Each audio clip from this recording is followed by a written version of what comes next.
Nazdar, že si moje meno Stanley Whiteman a vítam vás pri ďalšom Whitevlogu. Tento Whitevlog je netradičný, pretože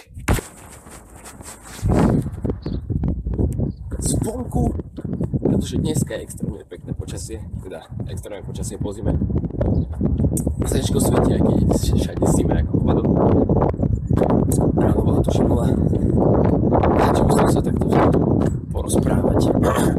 Všetci na internete, v škole všade, riešia Kollára, Kotlebu.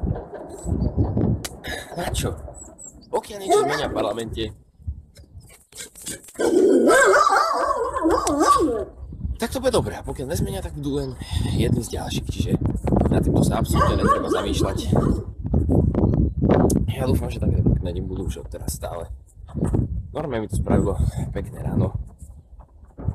A do školy som chytil takú novú energiu, aj keď sa to ťažko hovorí, pretože máme tak trošku fyziku, neveľa, iba trošku.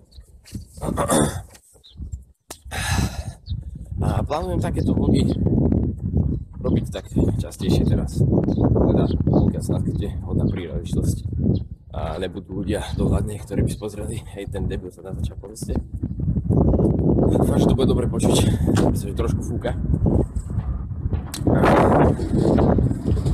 No práve ide električka, ľudia kúkajú na debila. Vidím tak, že sa s vami rozlúčim a v tom priebehu toho týždňa sa k vám ešte vrátim ďalším drugom.